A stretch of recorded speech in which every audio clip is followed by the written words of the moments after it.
As you know my story, I met someone when I was 25 years old. His name was Rhon, who dropped into my life at an extraordinary time. So key phrase, timing has a lot to do with it, and who knows, part of the mystery of time, the timing. Part of the timing one I just had that experience that I've shared in other seminars when the Girl Scout knocked on my door. And I walked to the door and she gave me the big pitch on the Girl Scout cookies, best organization in the world for girls. Got several flavors, time to buy the cookies, only $2.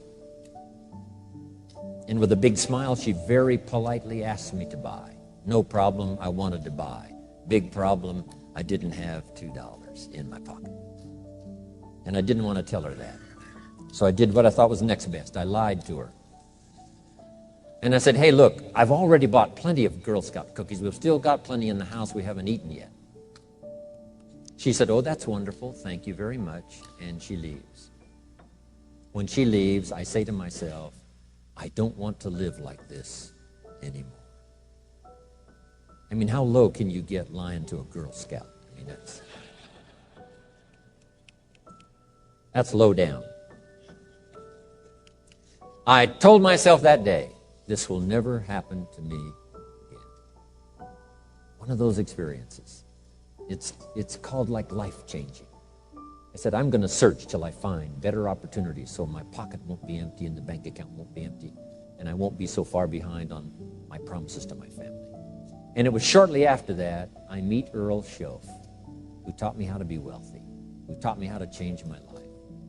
So who knows what the connection is, right? Someone says when the student is ready, the teacher will appear. You know, I don't know all the mystery of that. But anyway, it seems like some of those things uniquely happen. But it was Mr. Schoaf over a 5-year period before he died at age 49 who taught me some extraordinarily simple things. He only went to the 9th grade in school, never finished high school, never went to college, never went to university.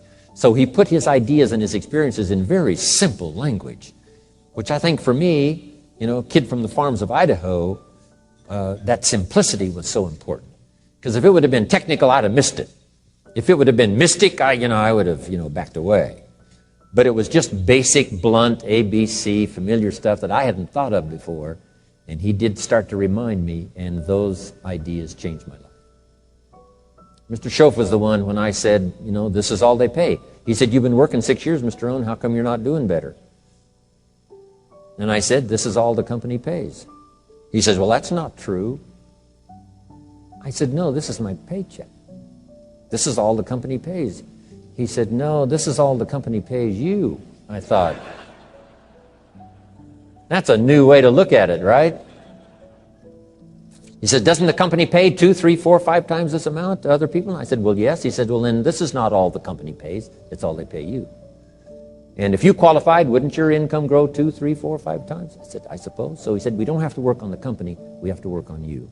See, that was the beginning of what he called the phrase personal development. I told him things cost too much. He said, no, you can't afford them. I thought, well, that's a new concept. I hadn't thought about that. We put some of the valuable things on the high shelf, so you can't get to them until you qualify. If you want the things on the higher shelf, you got to stand on the books you read. Every book you read, you get to stand a little higher so you can get the things on the higher shelf. See, I learned those concepts. It was so incredible. And here was the most important one. Success is something you attract by the person you become. See, that phrase changed my life. Success is something you attract by the person you become. Success is not something you pursue. It's like chasing a butterfly. You can't quite catch it. Success is something you attract by becoming an attractive person. See, those were new concepts to me. I'm just working hard trying to make a living. Here's what he said to me. This changed my life. I got a chance to teach this in Moscow and across Russia.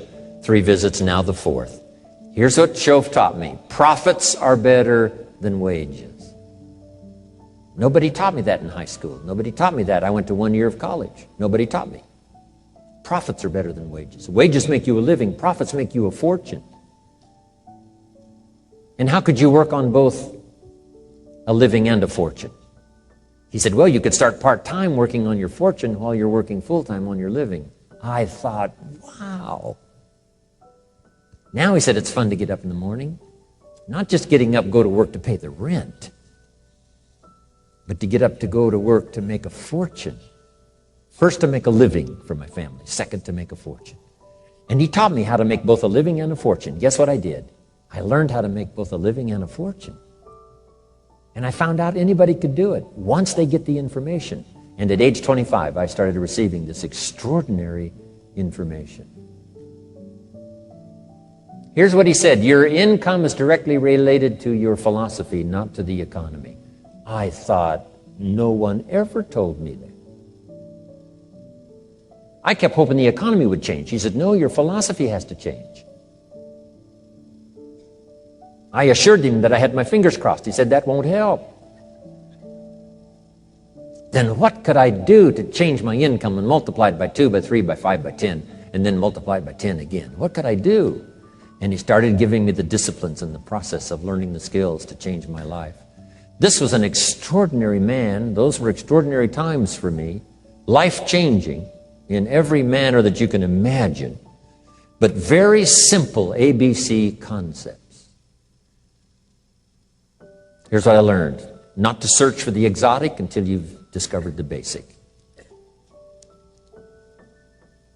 And those basic philosophies that he shared with me during that time were life-changing, and he called it personal development.